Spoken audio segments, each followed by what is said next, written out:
Today on the Marketing Update, Obama and Jay-Z's town hall. Sony hikes the price of Whitney Houston. American Express fast-tracks small business for Twitter ads. B2B content marketing benchmarks and trends. All that and more. Stay tuned.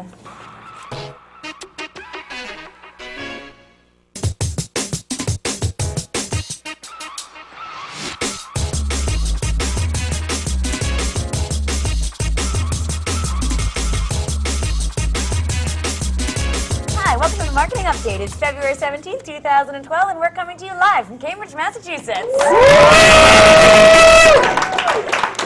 I'm Karen Rubin. I'm Mike Volpe. Thanks everyone for coming. The hashtag to interact either during the week or during the live show is MKTGUp.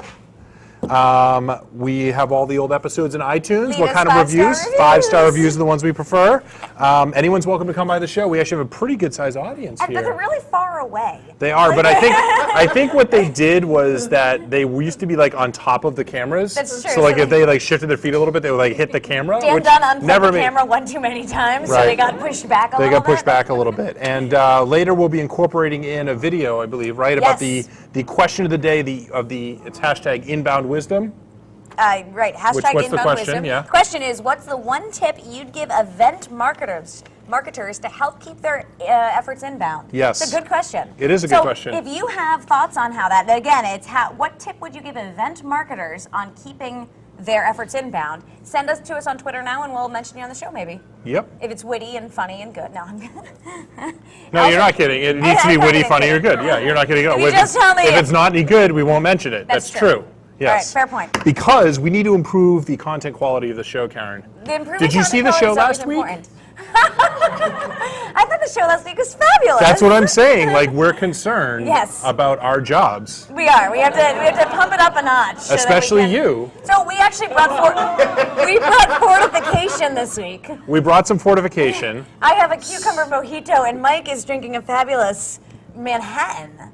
It's very fancy. Cheers. You've got the fruity glass, though. Mine is all like sprucey with mint.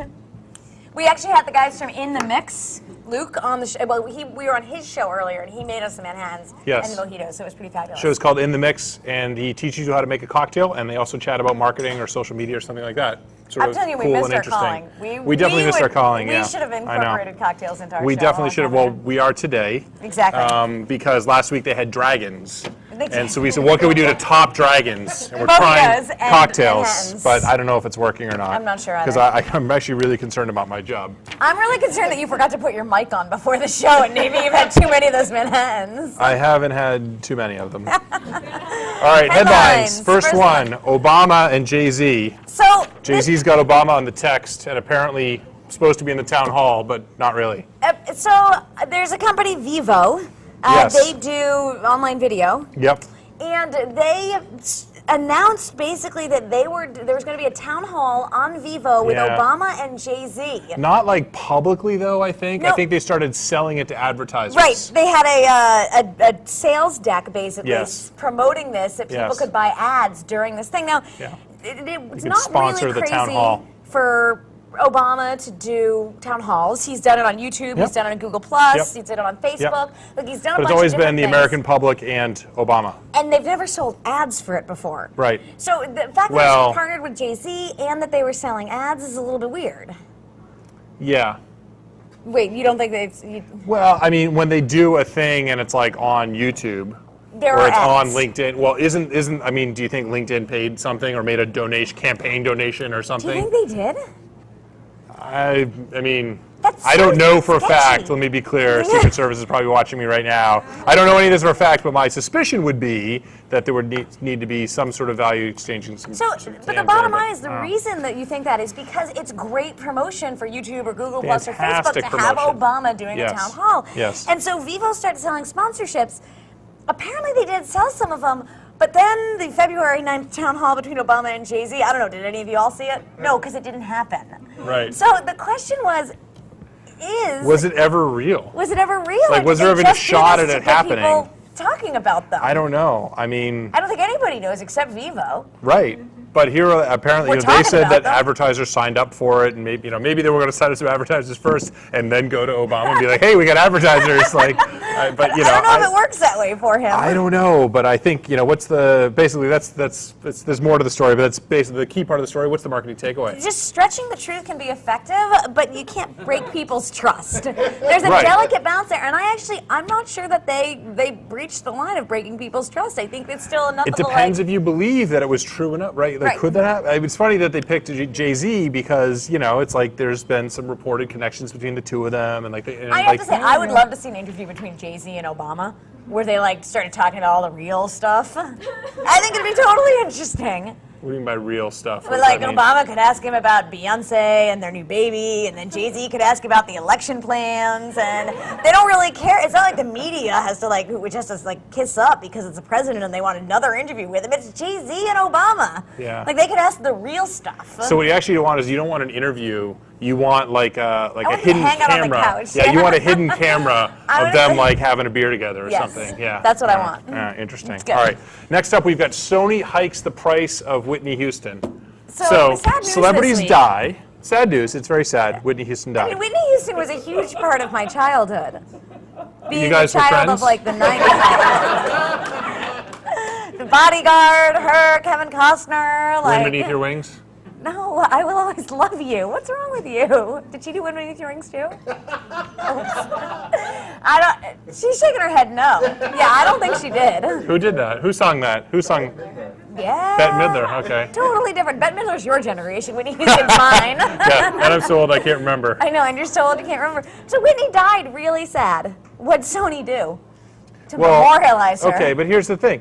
Every time a celebrity dies, what happens? All their stuff starts selling like hotcakes. True. So if you're a capitalist, you say, okay, something just happened in the market that is going to increase demand for my product to the point where people won't care too much about a 20% price increase, so I'm going to increase prices. If you're a capitalist and don't have a heart. And don't have a heart. I think that was what Sony did. They decided to we'll increase the hours of the news breaking, and they bumped up the price on the iTunes download, her best collections and whatever by $4 for the CD, which is kind of a lot because the CD's only $8 now. So they bumped it up by quite a bit, and they got a bit of a backlash about that one. Yeah. They came back and they apologized and they said it was a mistake made by one of their employees that they had never sanctioned the change. Well, somebody never sanctioned it, right? Do you think it went all the way up to the CEO of Sony? Probably not. I'm sure it went up to some director level person, whatever, that was yeah, sweet, that's a good idea. So we're here to fine, make money. whatever. Whitney Houston? It's good that they reversed it, but it's interesting because if you didn't care at all about your brand, the right economic decision is actually to increase the price. True. No, it's absolutely true. Then you're here to make money, right? And Sony isn't here to feel good all day long. And they're like the music industry, so they're having a hard time making money because everybody's scalping their music and whatnot. Yep. So? But they're not going to make extra money on this. I know. I think sometimes you can't be greedy. That's the thing. They're going to make a ton of money anyway because they're going to sell a ton of these records after she died. They were just being a little greedy. What they should have done, maybe, now again, it's hard to do this in such short notice though, but maybe record companies should have this, all the celebrities that think have a good chance of dying, they should have some special collection ready to go that they could launch. So it'd be a new product, an expensive product, a $20 download, but it includes videos and photos and all kinds of stuff and whatever, but just have that ready to go. Anytime somebody, that would be smart. Anytime somebody ends up in rehab or there's definitely a list of celebrities where you're these people are probably Michael the ones Jackson that are and Whitney. Is anybody really surprised? I mean, you're surprised, but at the same time, you're sort of right? So I think let's not keep going there. Does that make me awful? Am I an awful person? All right. So the marketing takeaway here is being 100% capitalist can hurt your brand. Sometimes you've got to have a heart. You do. We're working on teaching Mike that. Absolutely. Why is that fun for you? It's just okay, fun. Hi, I'm a 12-year-old boy again, and I'm going to throw my piece of paper at the camera. All right, next one. Listen, Rubin. After the performance of those two last week, I'm concerned about our jobs. We got to spice things up, and I don't have any dragons, so I have to throw the paper at the camera. I actually saw like 3 dragons arranged in a very interesting position the other day on someone's desk over in the dev area. Really? Yes. Is this like something we could use to like take some other competitive co-hosters down? Maybe we could bring it on the show. I think people would probably enjoy it quite a bit. Well, it sounds like the dragons are enjoying it. Because what's better than dragons on Pinterest would be dragons getting it on. Anyway, On American Pinterest. Express. American Express Fast tracks tracks small businesses on Twitter. So we've talked about this before. Twitter's opening up their Twitter ad platform, self-serve ad platform to a lot more companies, but they've been doing it slowly. They started with 20 companies, now they're up to 100. Now what they're doing is they've partnered with American Express. And the first 10,000 American Express customers, and it's card members or merchants, they can register to use the platform on a first-come, first-served basis. And they will be rolled out to them at the end of March, but they'll get to use it before anybody else does. And it's just for American Express card holders and merchants. Yep. So this is kind of, I mean, it's a good move on both parts, for American Express and for Twitter. It's like a match made in heaven, right? I think it's a really good move for American Express. I think it's sort of an interesting move for Twitter. I think they're also, but the really smart part on Twitter's behalf is they're turning this whole thing into like, oh, it's like exclusive and hard to get and all the, whereas in reality, anyone who's got any mid-size advertising budget that wants to advertise on Twitter is already advertising there. Like there's thousands and thousands of companies that are advertising on Twitter already. Like I know tons of them. But the other thing that it does do, which the article here, which came from Marketing Pilgrim, pointed out, is it allows Twitter to kind of roll out this self-serve platform slowly. So they're getting it out there to smaller groups as opposed to just opening it to the world, which will allow them to see how it works. If it just ruins the whole ecosystem, if nobody uses it, if people use it all the time, if it's actually working. If it's the classic sort of like rolling beta, like you kind of go bigger and bigger as you become more, more confident in the platform and the usability and things like that. And it's interesting. And American Express is definitely getting more into helping their customers do more as a small business besides just process transactions. They're trying to do some other stuff there, which is interesting. So absolutely. Yeah. So marketing takeaway here? Marketing takeaway here is that partnerships with big companies are a great marketing tool. They are. They are. We have a couple of tweets. We have a bunch of stuff in tweets. So Inbound Sales is saying way too many cocktails for M. Volpe and Marketing Up today. That is not true. I am just trying to compete with the co-host from last week and try to be more energetic. And GCC Printers says, who's the FBI agent in the back row wearing the suit? So somebody in the audience apparently is wearing a suit. I don't know. Yeah. And then goes on to say, replying to Rice EK in Inbound Sales, he's not smiling. So I'm a little worried. Although that may have had to do with my comments about the whole Obama thing. So maybe they were implying Everybody's that. looking behind them, noticing. It's who knows. Yeah. Anyway, we have a special video let's first. do the video now. Perfect. Yeah, so remember, this is the question of the day. What's one tip you'd give event marketers to help keep their efforts inbound?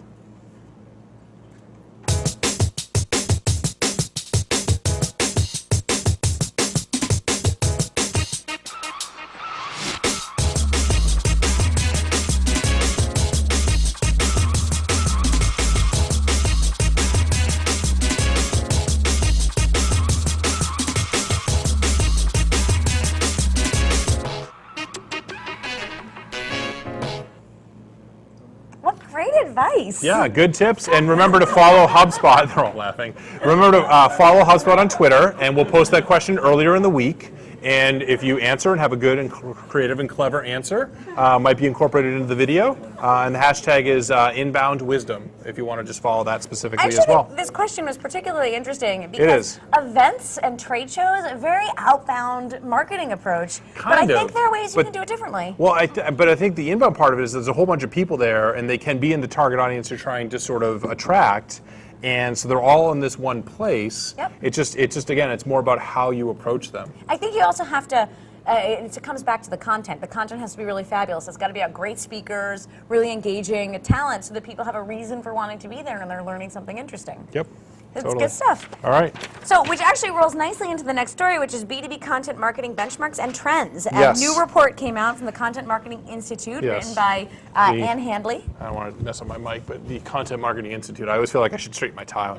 Content Marketing Institute, because it's institute, right? That makes it like more important. I think institute is very. Do they have like a .gov address?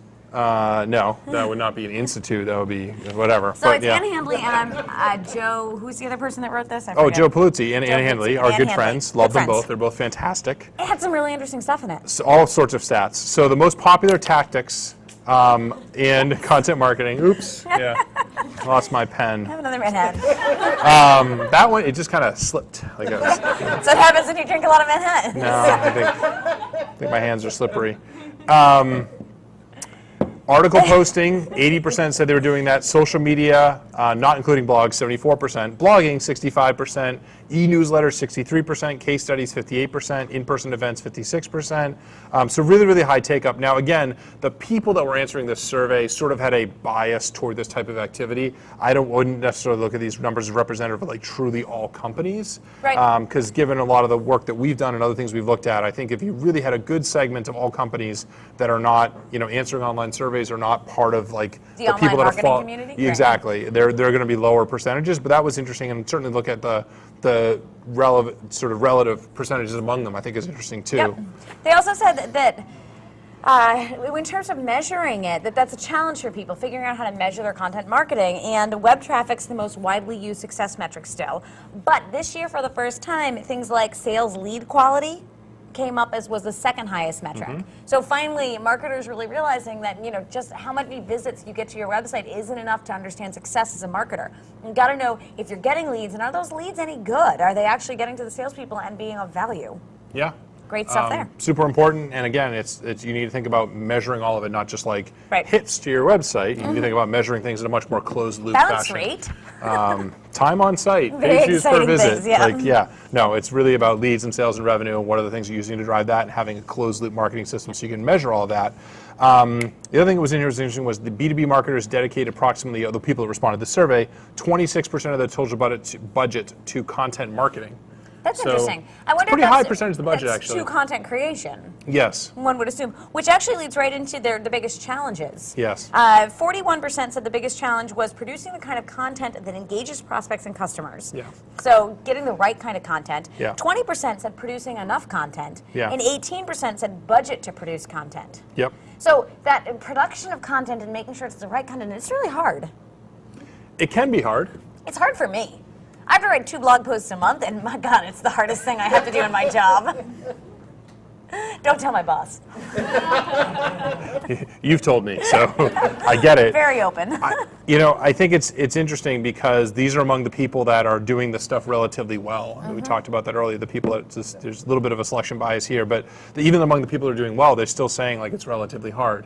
And the good news though for marketers out there is the fact that it's hard means that it's good if you can become good at it. Right. If it was something that was easy, that means that all your competition is just going to start doing it right away, and it actually erodes the advantage. So if you can build up the capability to do this stuff effectively, like maybe we've done at HubSpot, it actually gives you a huge leg up on a lot of the competition And I think in your industry. As an individual who's thinking about career growth in the industry of marketing, Yes. It's P&G, right? Fired all the old school marketers. Officially, they're offering early retirement. Early retirement. Early retirement, Karen. Early retirement to all the old school marketers. But basically, they're kicking the outbound marketers out the door. You need to make sure. Boot on the butt, just out the door. If you're like me and content creation's hard for you and you want to be in the world of marketing, you got to figure out how to do this, your niche. Figure out what's doing, like the fact that I've never met a camera I don't love, so I do video content creation. Right? Really? Yeah, that's what I do, see?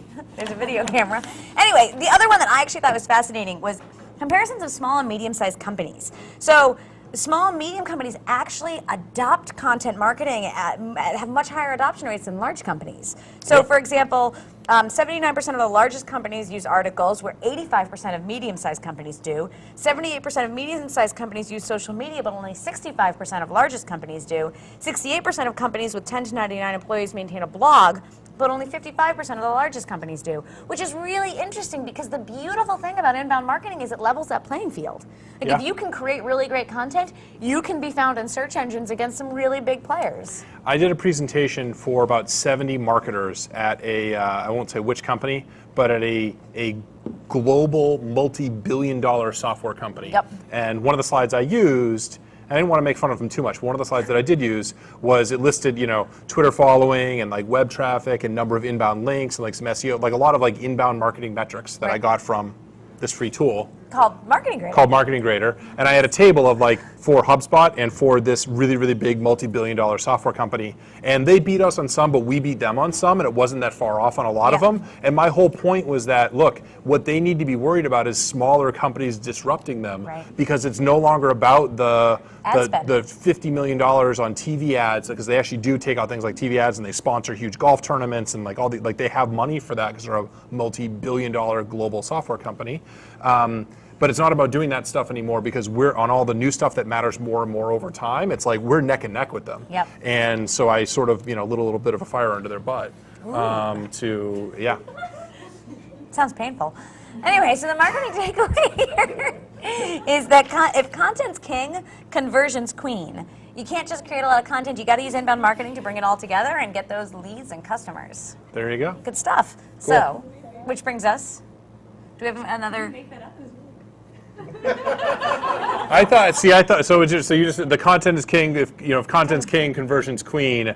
Someone else said that, and I believe I've heard Jay Baer saying it, but I think he was quoting someone else. So I didn't know who it was. So I almost didn't put it as the marketing takeaway on that one. But Repcore and Ellie were just asking. They're like, "Oh, did you make that up? Like that's really good." No. Off the top of my head. I wrote it, but I know I heard it someplace else. But I do think it is really good. It's sort of very apt. So we do have some stuff coming in on Twitter. So Paul Sutherland says, "Are you suggesting Sony,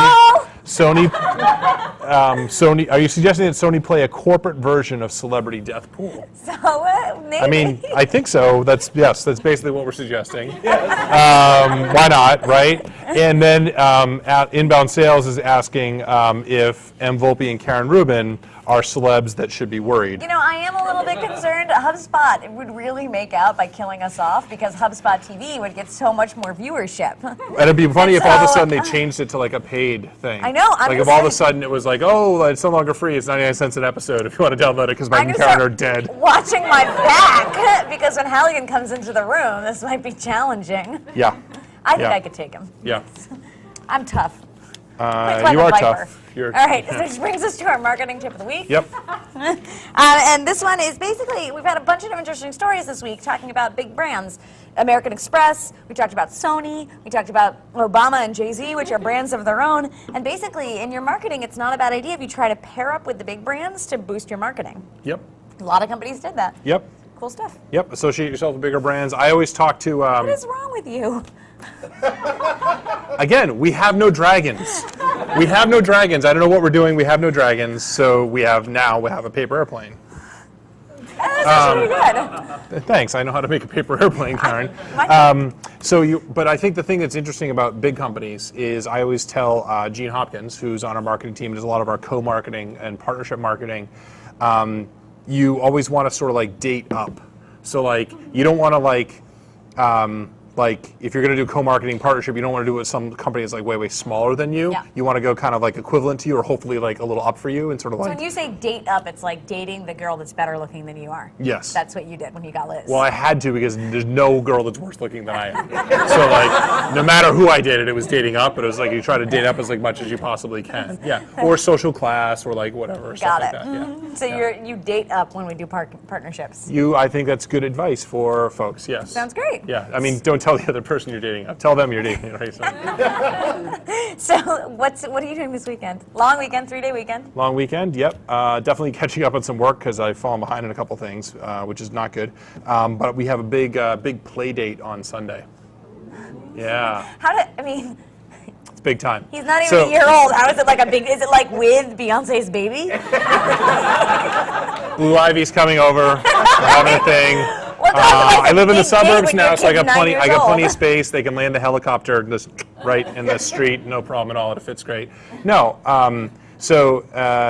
really good friends of ours. They have also a son who's 6 months older than John.